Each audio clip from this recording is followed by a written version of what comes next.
Let's go. I still feel like we need entry music. Like we need some kind of like hype song.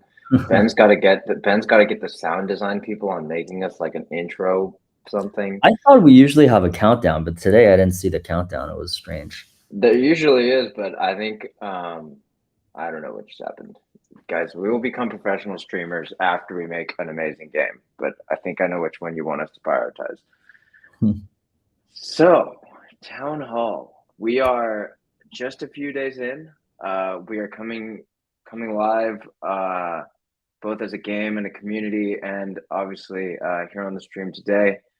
I don't know how many people are watching just yet. I think we could grab that number off YouTube, but I don't have it on my thing here. We'll give it. I don't know. We give it a couple minutes. We could probably get going sooner rather than later. This will obviously be recorded and be on YouTube forevermore with our new fancy stream system. We're gonna go through. We'll go through some updates, just like what's been happening, what led us up to last week. Obviously, you guys are all here or know of the launch of Habitats and earning in game, a lot of the fun that's coming up next.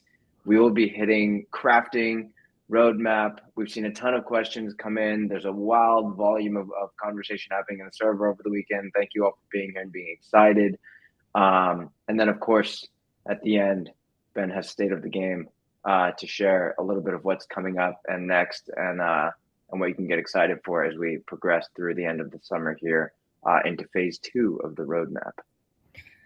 I want to say hi to all my fans. I'm just kidding. No, I see yeah, like people are saying, hey, he's not wearing a hat anymore. This is how well we take feedback, because last town hall people are like, why are you always wearing a hat? So today I show my hair to show you that I actually do have hair. So thanks, guys. Literally, Albert did his And hair also, for Town shout Hall outs to the today. Japanese community. They're all in here for full force. Kumicho, what's going on, bro? All right. This is awesome. Cool. I think with that, let's kind of just jump off, or I'll kick it off with like just a quick recap of everything that's been going on. Albert's going to get into numbers and all the things happening around habitat management. Again, we'll touch on roadmap. You'll hear from Kevin a bit on some of what's upcoming for nurture and crafting, and then followed by state of the game. So that's our agenda for today. We'll keep it light, but obviously at the end too, we'll address all the questions that everyone's dropping into the Town Hall Questions channel on Discord. So what have we been doing? I think it's been about a month, far too long, but it's been a few weeks since the last sort of impromptu Town Hall that Ben and I did together. You can see a video of it back on our YouTube too. We jumped on stream and Ben just walked us through habitat management. I think he even, as he does and loves to do, leaked a few fun things like what level 2 and 3 habitats looked like, and even kind of gave, I guess, the first peek of everything that everyone can see now. After that, or since then, we obviously launched Key Token. I think that was the end of June, probably around June 20th. Really exciting for those that participated. We did it as Dutch auction style, community-driven pricing. As we've always said, this community is created and run by players. The players set the bar for where the token would launch and how we would essentially roll out the economy of this game. As you all know, last week, due to the Slope Solana issues that happened, we reissued Key Token. Thank you again for all of your support, fast acting there, both by the team and community, on how to properly address what was one of the larger security breaches that have happened in the Solana ecosystem over the past year, probably. Definitely, be safe with your assets, hardware wallets. Don't put your passphrase or keys into anything that you don't recognize. Always check your URLs. And we are not randomly airdropping anything. If you see NFTs showing up in your wallet, definitely always check the server to make sure and don't go to the URL in the NFT. As you all, of course, also know, last week we launched Habitat Management. With that, though, because obviously we're going to dig in it a lot there, with that, though, came a few other surprises in the lead up. You've all probably seen the new white paper, whitepaper.genopets.me. It was rolled into the game mechanics light paper that Kevin custodes. There's now only one official paper for all things Genopets. You can find it on the website. It's linked in. Kevin Albert is like cracking up right now. You must be reading something in the comments. That's like No, they're all telling Kevin to smile, and then Kevin finally smiled, and then How it feels very unnatural. oh my god, I'm not reading the comments because I'm talking. That's awesome. And I'm just gonna preempt that Ben would love to be here with us, but his internet has been awful all morning, and for whatever reason, it's not working. We hope to still bless you all with Ben's super deep voice, but at the best, we will land state of the game at the end, irregardless of unfortunate internet issues. Benjamin, thank you still for being here. Wait, well, as I was where I was before, the smiling totally threw me off there. The white paper updates. There is now officially only one paper. You can see it on the website. There's also a new website. So those of you who've seen our old sort of dragon friend animated is no longer. We have a new Genopet that adorns the top of the fold of the website that will be getting animated soon. I know a lot of people. I saw comments people were missing like the flying, but that rolled in with a whole new update of the website ahead of Habitat launch too. Of course, when was it? Just before Habitat launch as well. We airdropped to all the treasure hunters. Treasure hunters got grade 1 seeds. Thank you, treasure hunters, for being here. We'll come back with some ciphers and puzzles one day soon. I know there's a lot of people in the community that really love that. But that was kind of the last reward for those that stuck to the treasure hunt. With that, as you all know now, we've been in a private beta phase for the last week. Invites have been going out to all the private beta testers. Everyone who we promised access to in the early release now has codes. DNA members, top 1,000 treasure hunters, Guild Scholar partners, top 5,000 gene stakers. If you're one of them and you haven't gotten a code, you can go to the Get Beta invite channel on Discord, where you'll be able to automatically get an invite if you have a Genesis Habitat, Genopets, or our DNA. We will be adding regular Habitat support to that channel and command as well on the server. Everyone tag Dragonville till that happens. Just kidding. But that is something that Whitaker will be doing here shortly, so that regular Habitat owners will also be able to automatically get an invite. Cool. So with that, I'm going to turn it over to Albert, and I'm also going to turn on my treadmill because I just realized I've been doing this whole thing and haven't gotten any steps in today. But please, Albert, take us off with Habitat Management update. All right. Okay, everyone. So can't believe it's only been 5 days since Habitat Management launched. A lot has happened, actually. The first 2 days were just nuts, and you'll see, I'll be presenting some data here. And then with the last 3 days quieting down into more of a balance.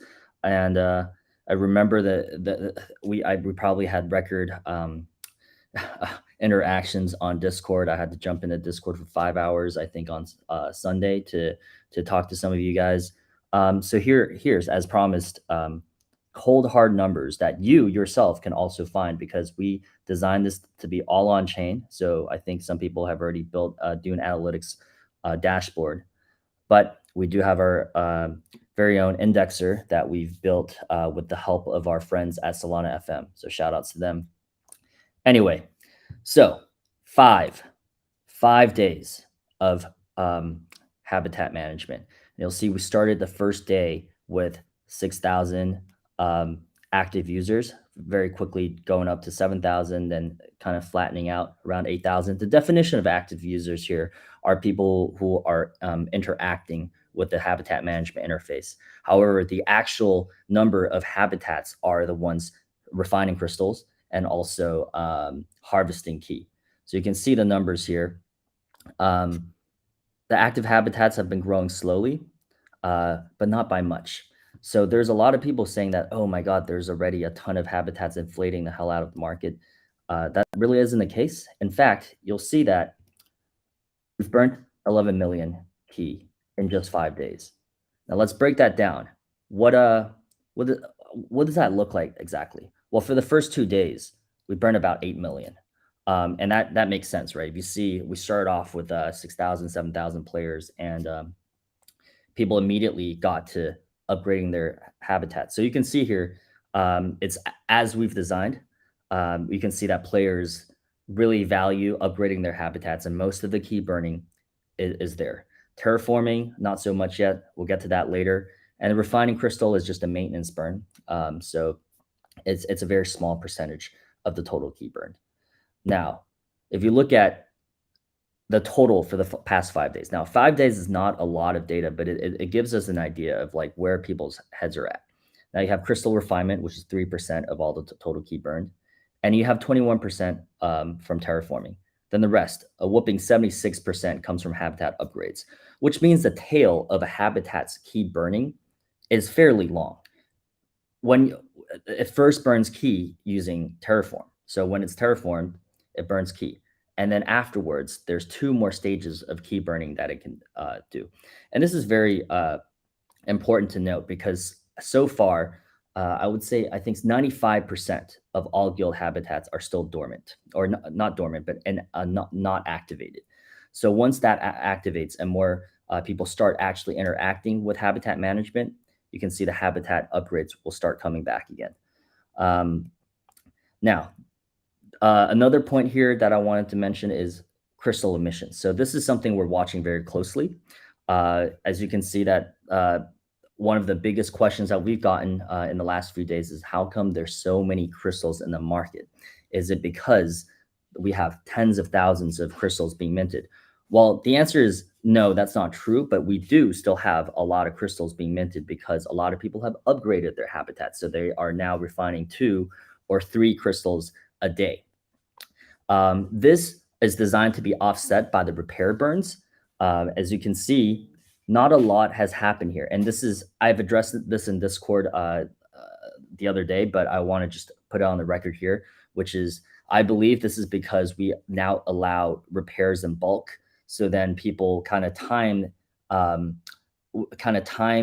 when they want to buy crystals to repair their habitat. So instead of repairing every day, like we would imagine, it's taking a slower time to ramp up. So this is something we're watching closely, and we may have discussions fairly soon if repair burns doesn't come back up.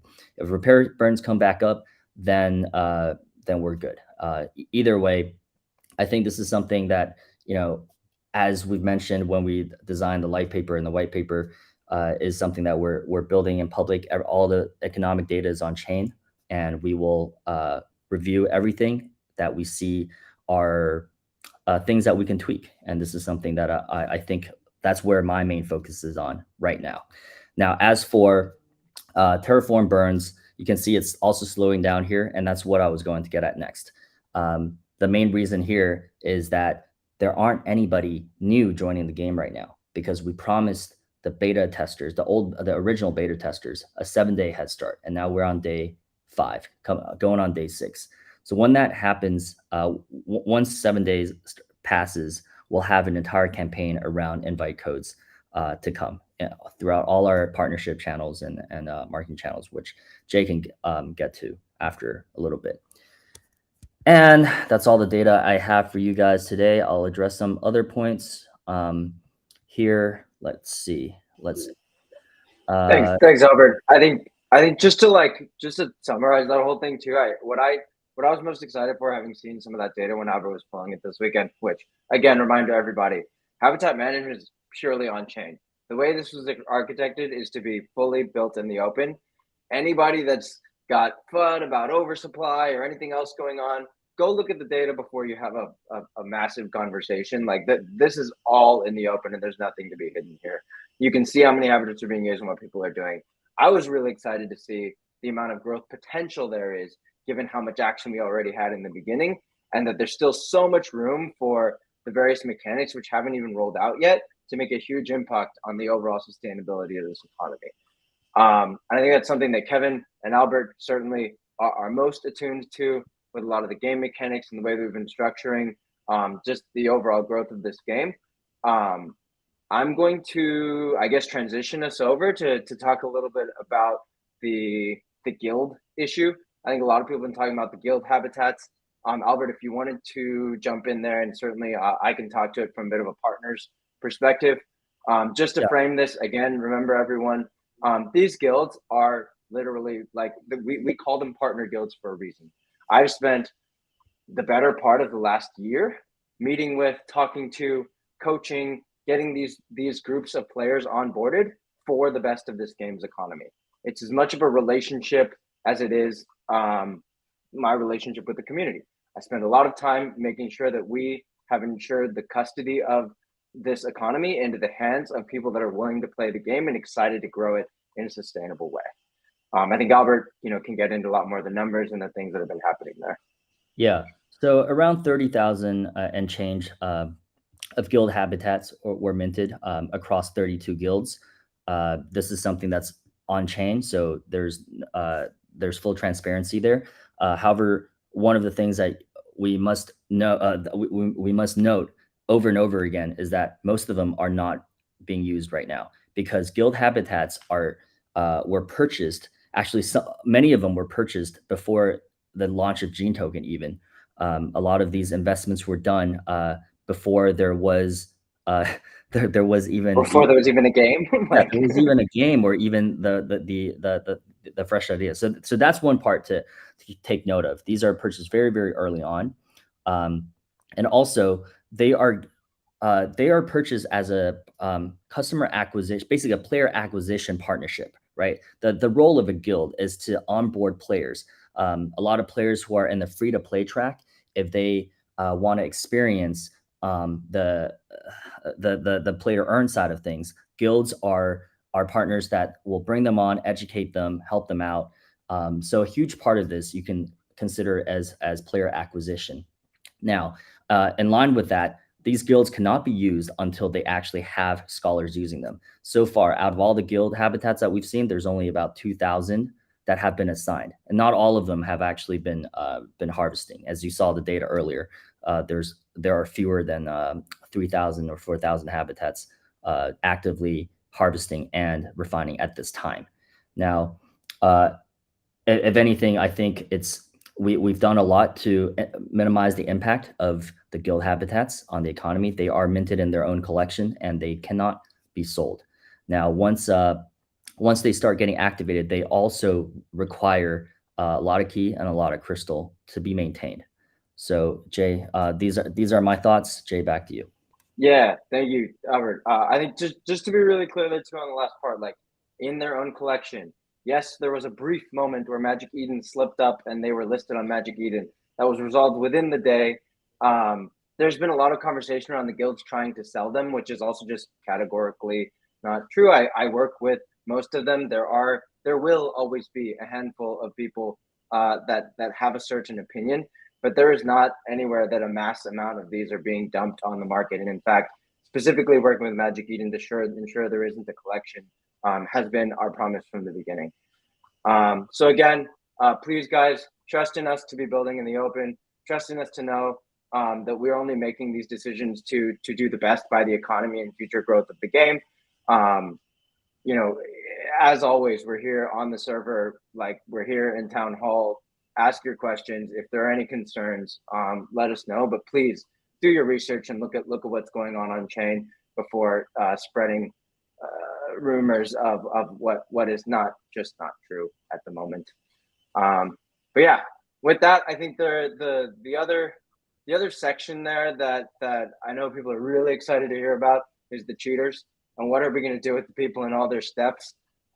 We've been saying on the server and over that, like, obviously we know that there's cheating happening and we're looking forward to banning them. Quite frankly, I think those of you that hang out on the server the most know Albert is quite the fan of the ban hammer. Well, he just got a new tool in his war chest. Tell us about banning and what you've been doing, Albert.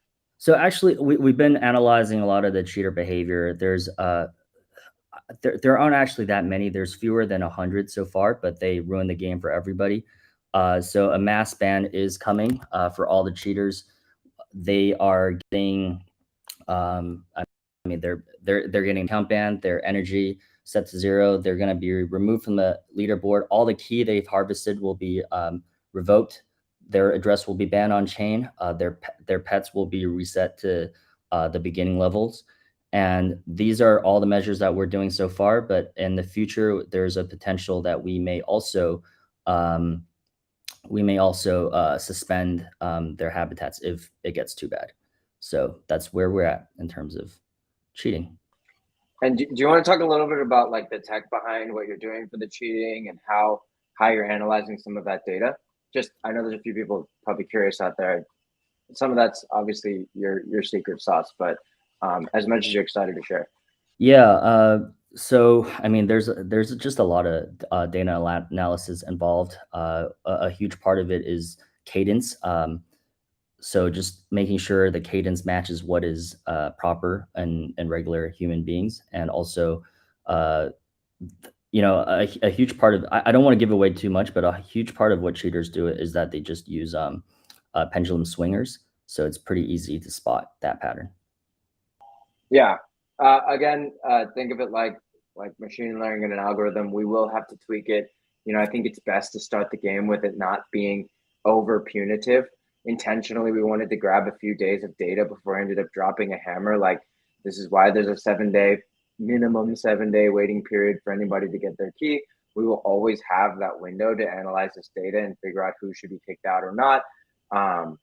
So yeah, don't worry about the cheaters, but obviously we will be taking action, and you know who you are. With that, the next section that we're going to jump into is roadmap. You guys, again, with the website update, probably saw a new section of the website. And if I could, did my everything just freeze? I look like I'm frozen, but I don't know if it actually is. Cool. My computer just froze, which is unfortunate. I guess that's not happening. Restream rug.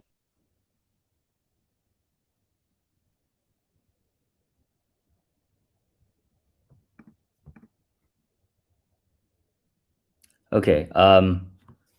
Are we still on? So Kevin and Albert, like me and yeah, we're still on, right? Okay. So Yep. Jay's computer froze. So I'll just I'll look into the chat and see if there's any questions I want to answer.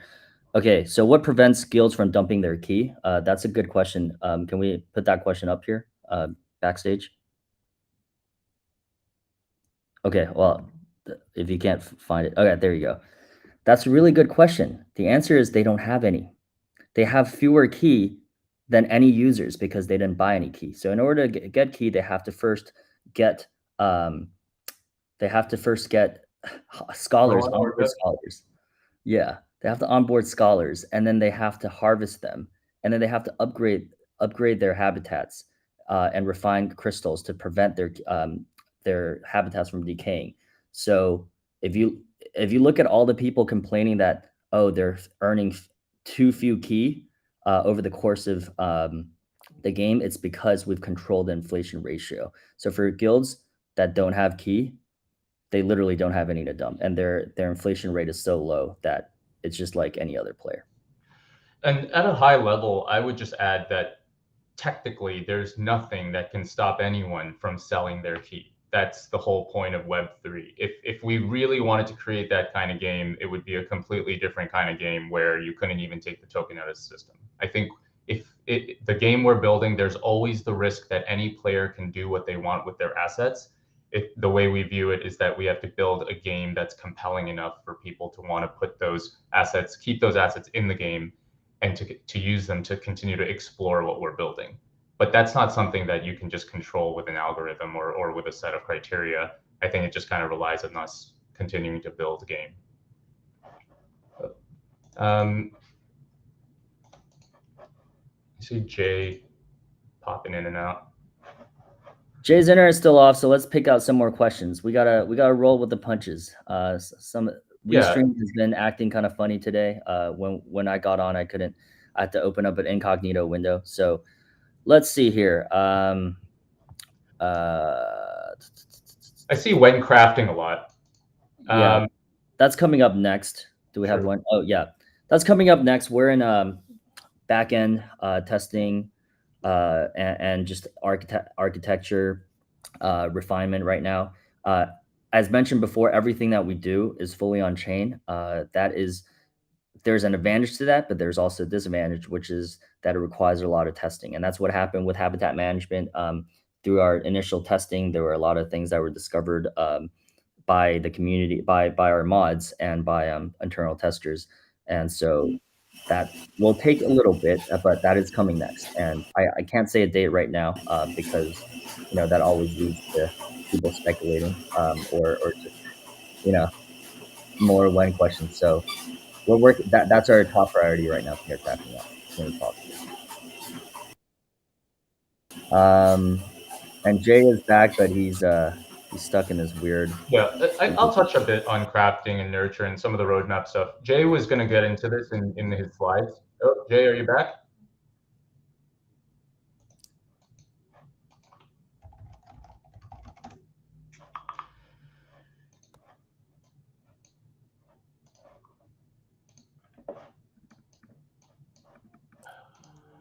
Okay, let's. Yeah, do you want to finish this point, and then I have another question that I can answer as well. Yeah. So on crafting, I mean, well, why don't you go ahead with the question, because I think we do want to walk through the slides for the roadmap and the crafting. Yeah, I think a few people are asking about grade 3 to 6 seeds and whether we're doing anything for them, and the idea is that they will be part of Alchemy of Crafting as well. So that point was I believe was raised in Discord a few weeks ago, and that's been the decision, and it will be reflected in the white paper. And okay,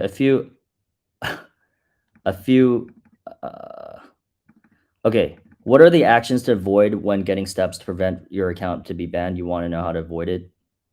Don't worry, if you're not actually cheating, you'll be fine. It's not going to happen. We have, back, my whole restream just crashed my browser, and we got rugged. This was like a Twitter Spaces.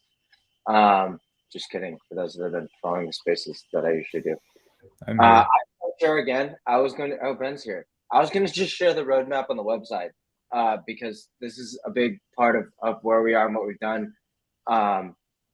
Exciting to note, obviously, with phase 1 behind us, the private beta now. You guys know and are intimately familiar with all the things that happened there on the left. It sounds like, at least from what I just missed, you're starting to get into what is upcoming. The one thing on this list I think that should probably be here that we'll add after this is the rental marketplace. I think Ben will touch on that a little bit in the state of the game, or if Kevin or Albert, you guys were talking about that just yet. But the two big pieces upcoming, I think, from a roadmap perspective to look forward to are crafting, something to do with your crystals, and nurture, something to do with your pet in the game and another use for your energy. Did you guys start talking about that already? I realize I've been out of the loop for the last. No, we just started answering some of the questions. Yeah, you can go ahead. Yeah, and look, I think we're all super excited about habitat management because it's the start of so many things, right? Earning, refining, terraforming for all the habitat holders. But if you think about those items that I just listed, what it really boils down to is giving players the ability to make things, and as a result, trade things, right? You make them, now you have them, now you can trade them, and you can interact with players. And this is key to the game economy that we're designing, where the players are able to drive what is made, what is traded, what is sold, what is important.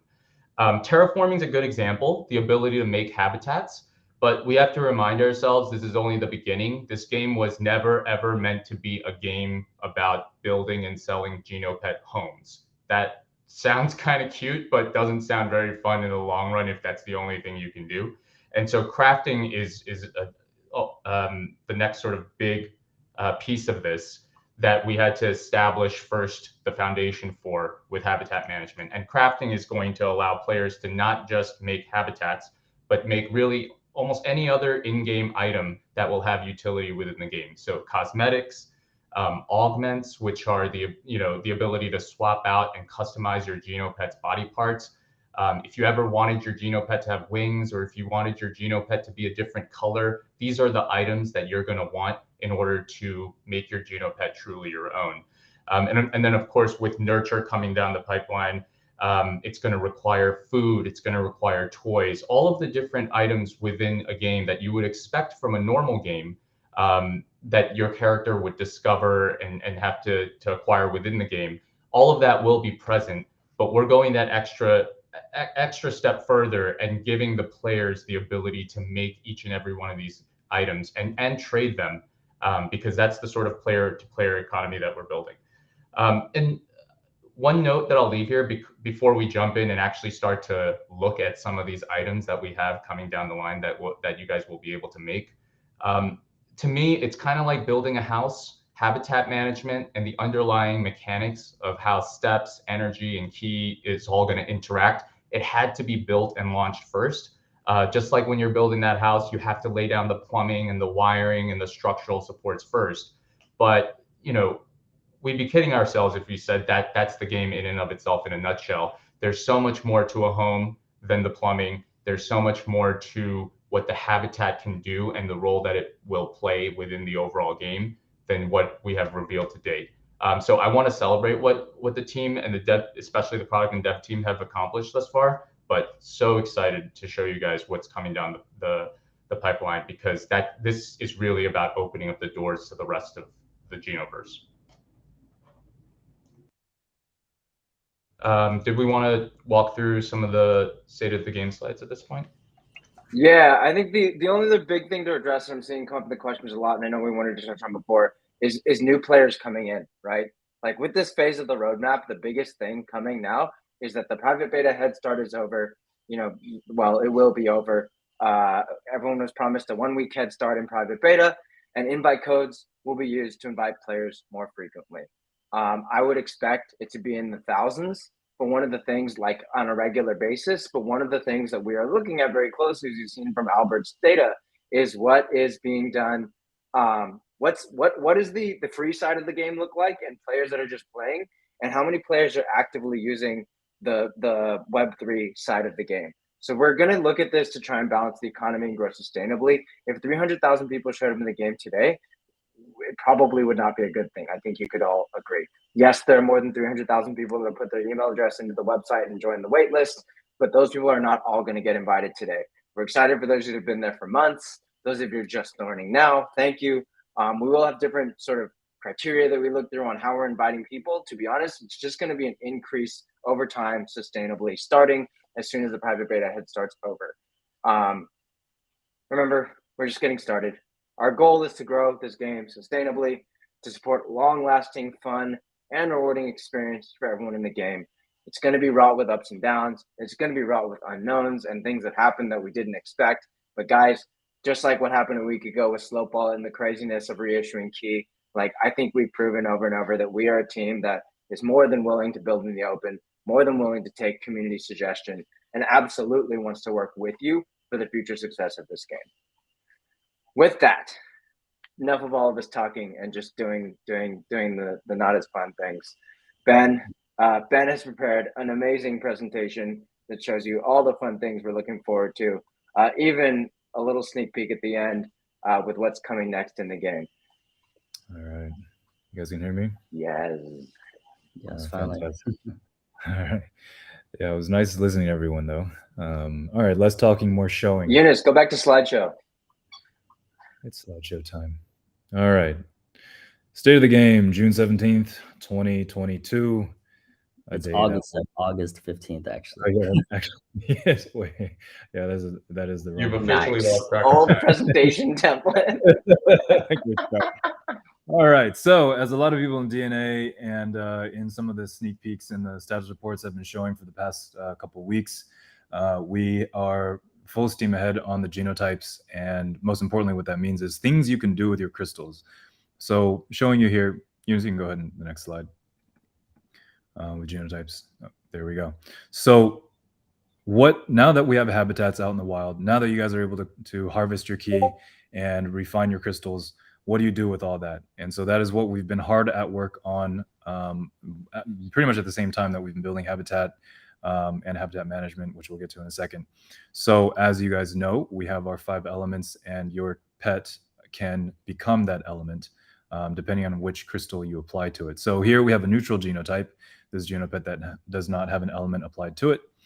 And then we can apply a metal crystal to it, and this is what a metal Genopet would look like. That same one, those same colors with that metal. And this is what it would look like when you apply an earth crystal to it. So looking like marble and stone. And we're also working on the fire and the water, which are going to look super cool. They're not ready to show right now because the effects are very, very complicated, but it's going to look absolutely awesome. If you guys, anyone who's played Warcraft, World of Warcraft, you guys know what infernals or water elementals look like. That's kind of the vision that we're going for right now. So, and then beyond that, you have items. So what are you going to be able to do with your crystals besides apply them directly to your Genopet? You'll be able to combine those crystals, because Genopets is a crafting game, to create everything that you will need in the game, as Kevin is saying, as you've been reading the light paper. The wing reagent. What is a wing reagent? Kevin will go deeper into that. But as you know, your Genopet has many parts to it, components like tails and manes and ears and antenna and eyes, and all those pieces would need to be supplied by someone. And that someone could be you. If you own a habitat, you'd be able to put your crystals together, create a reagent, combine those with other crystals, and create wings.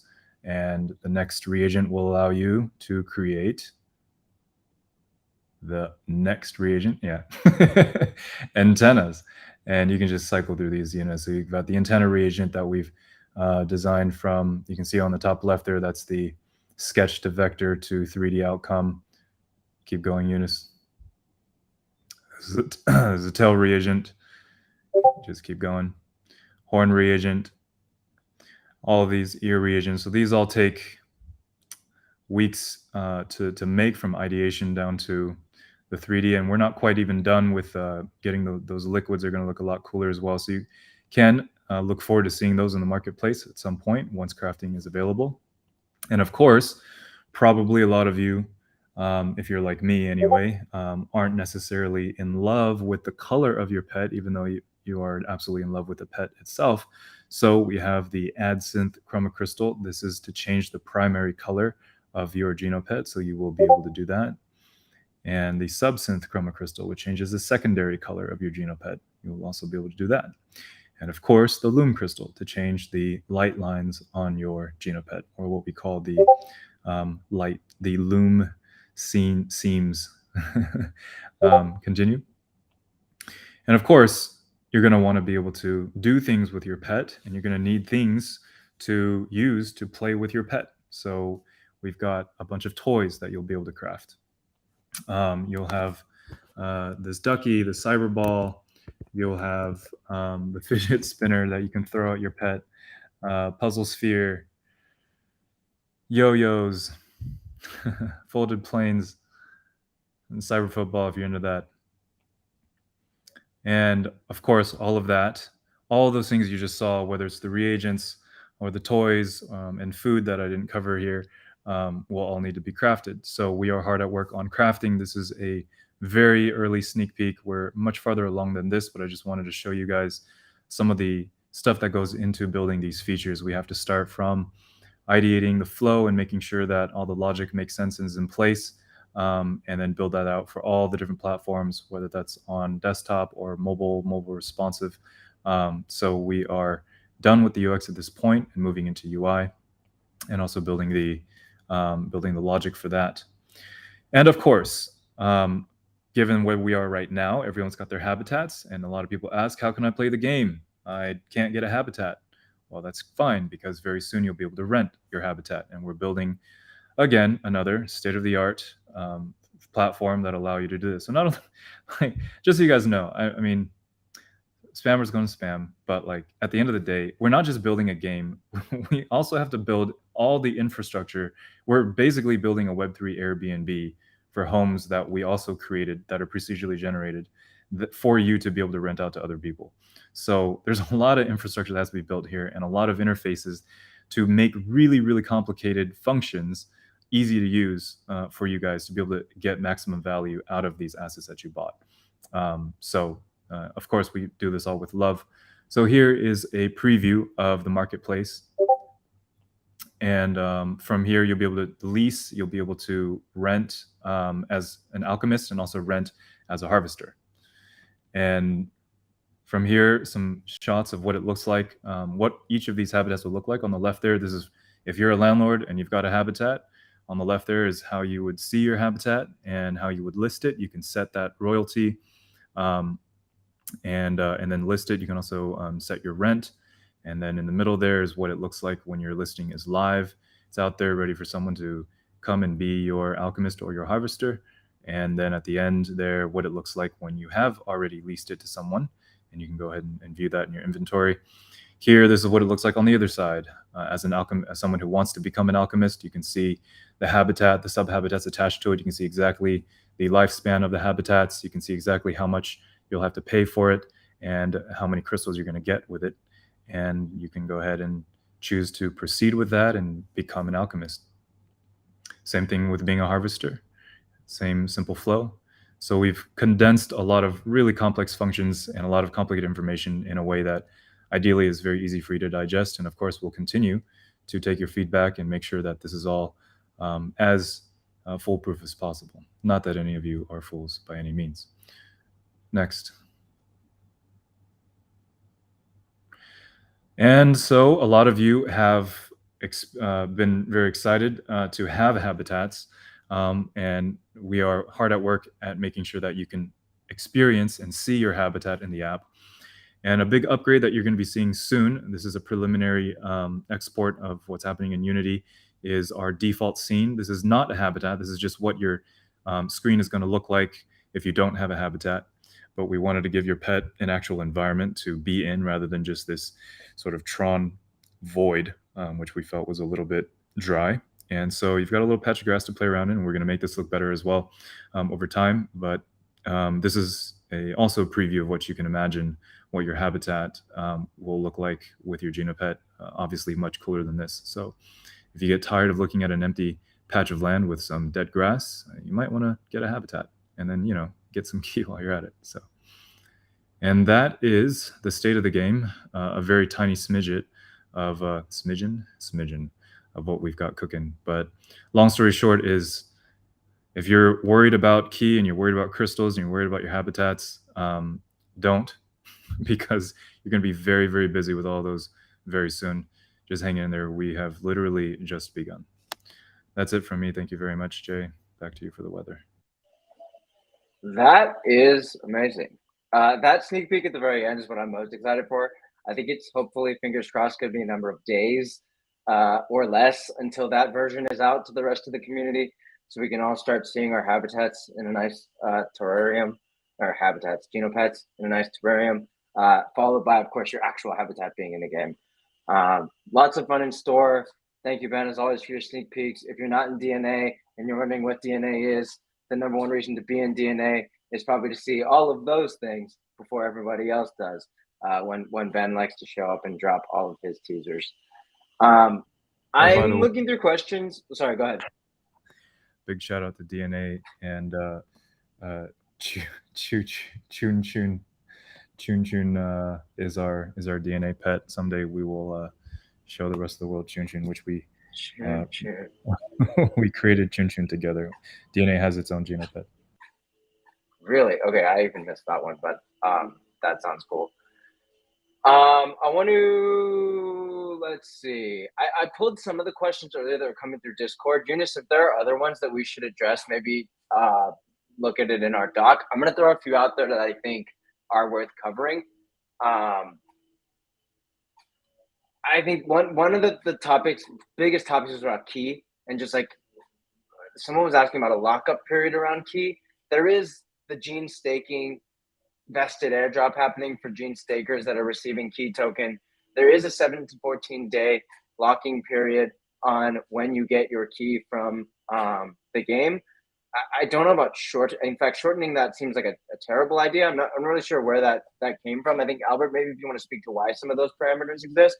I know it's related to cheating and some other things like that. I mean, 7 days is like the minimum. So that like within the 7 days, if we find out you're cheating, all of that effort goes goes to nothing, so it doesn't impact the economy, and it also makes it so that like you need to be an active player. You can't just like farm and dump immediately. It's funny, right? Like we hear suggestions from both side of it. Sometimes it's from the same person. They would say that it's too much inflation, but then make it more inflationary for my sake, or whatever.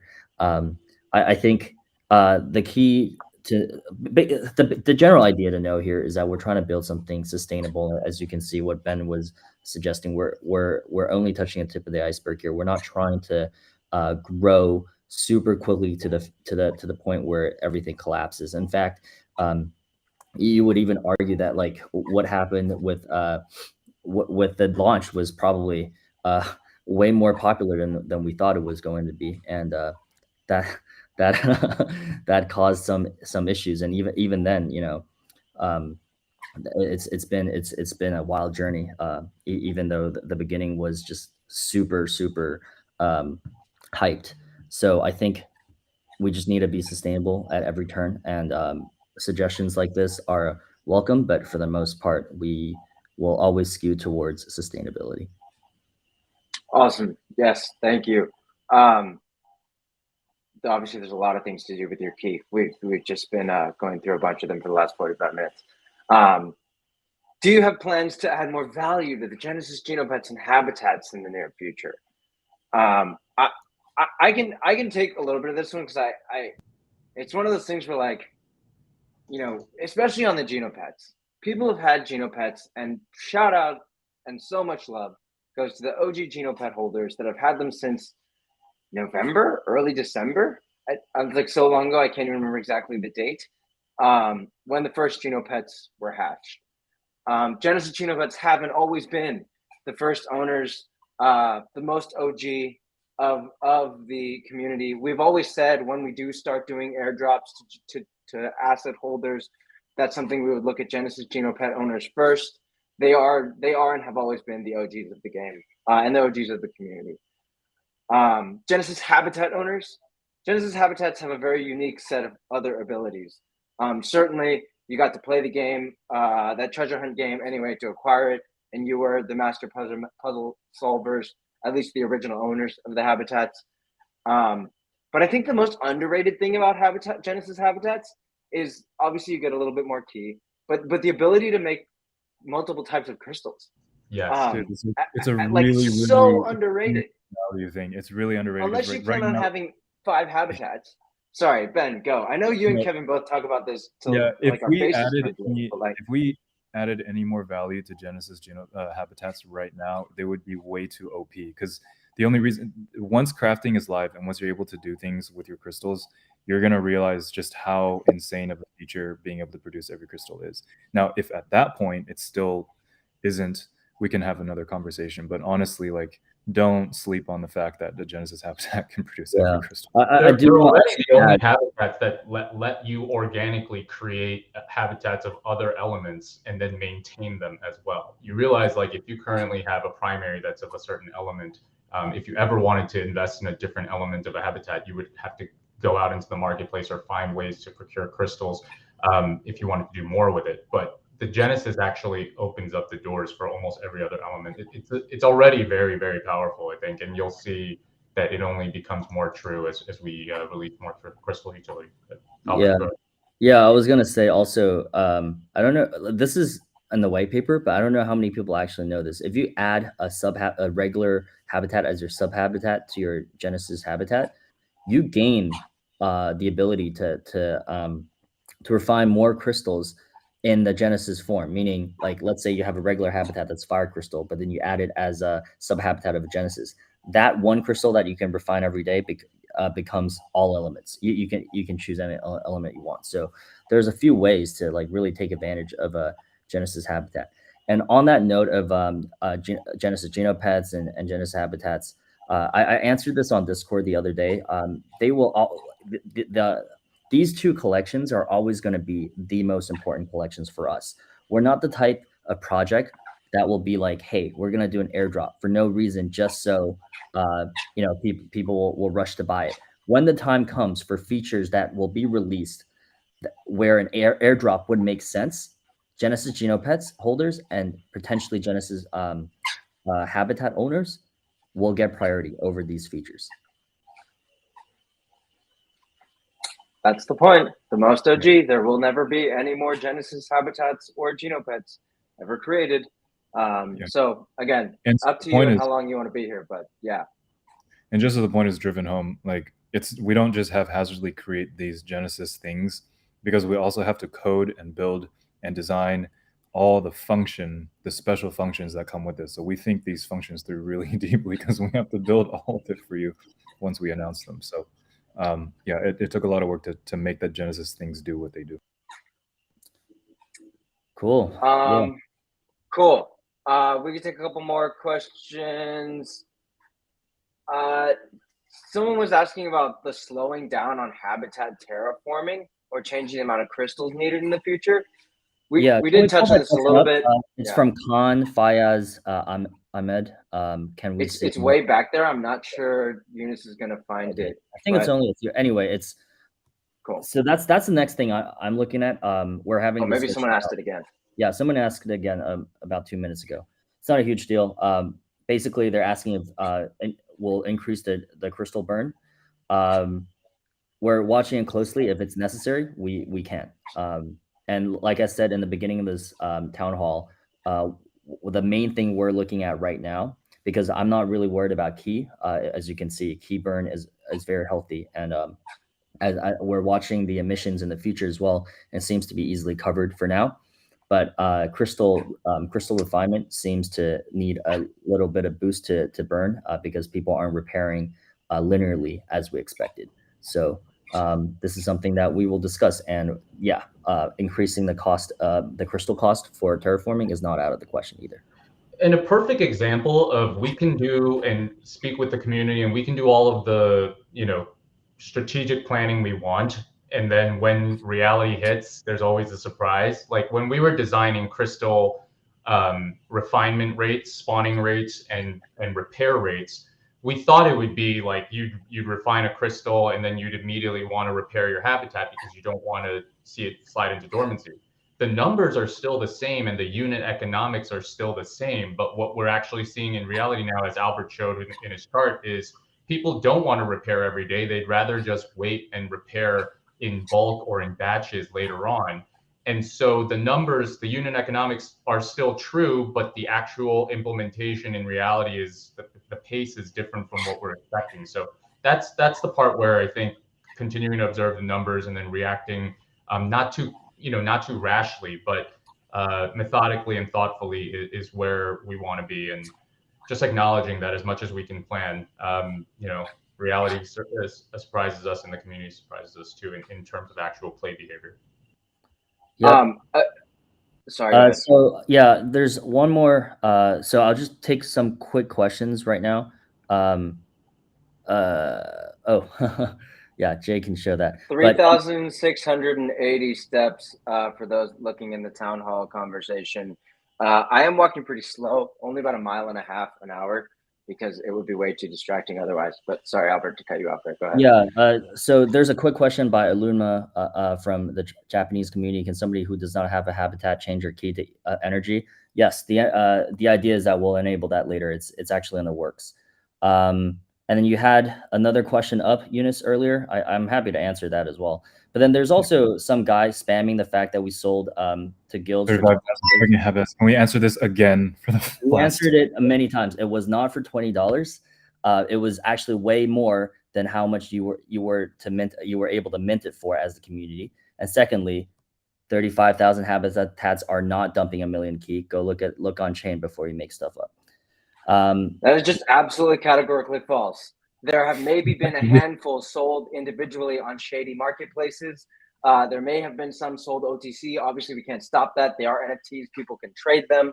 But the guilds are not dumping the habitats. Go look on chain and prove that they aren't even using most of the habitats. Guilds are partners. They are not evil. They are here to work with us to create this game. I don't know how else to put this except that I personally invested a ton of time into working very closely with partner guilds in this game to ensure that they are only here for the best of the future. I understand that this is something that people maybe have some uncertainty around and it's causing confusion. but it's absolutely not causing a dump in the game right now. Go check the facts and look on chain. Cool. Yeah, to that end. And then the last point there is that the guild habitats are sold as their own category on the marketplaces and do not affect the habitat prices in the other categories. Different Metaplex Metaplex certified collection ID, no collection on Magic Eden to sell guild habitats, period. Cool. Yep. All right. So Cool. we have The 2 previous minutes to Ponzi. address other questions. Yeah, the Ponzi question. Is that what you wanted to talk about? Yeah, that was a good question to address, I think. Yeah.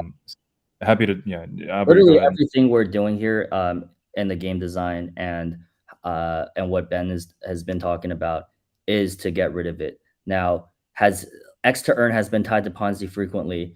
Yeah, I think most people in the industry knows this because nobody has the right answer so far. We think we know what the right answer is, but it takes time to play out. And we're in the beginning of that journey, and every little thing we build is to get away from the Ponzi impression.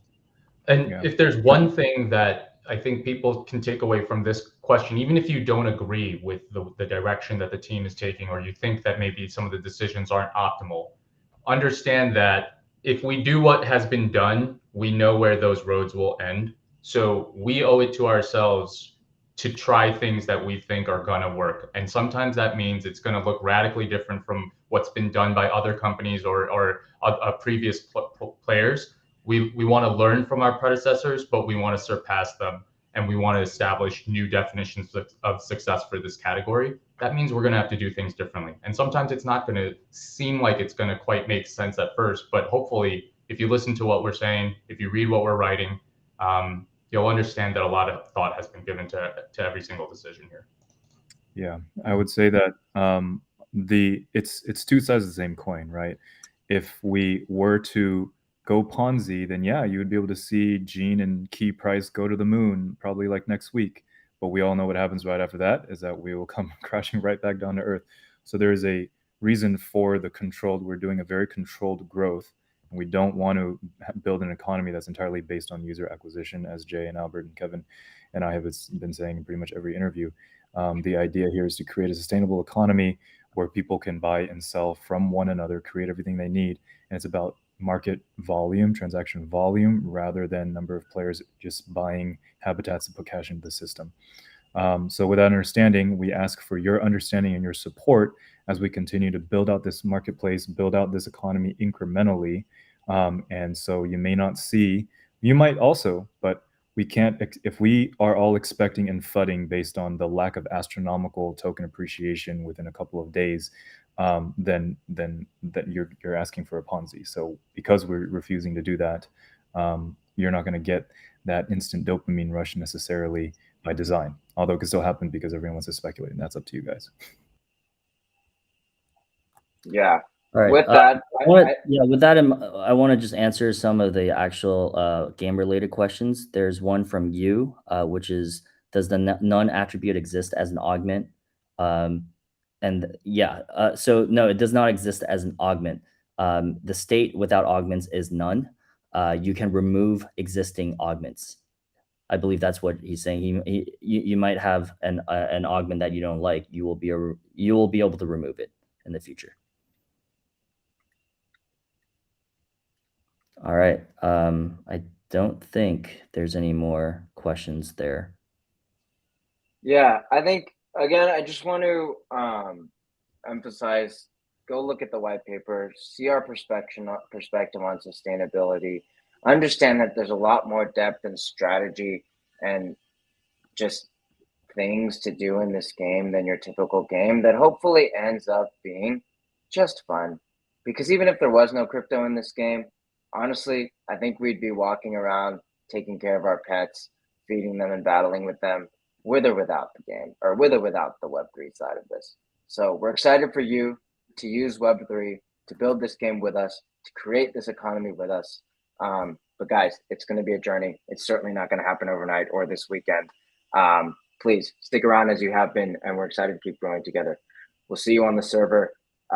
Thank you. And All right. Thanks, everyone, everyone. good night. Good night. Thank you. Thanks, guys.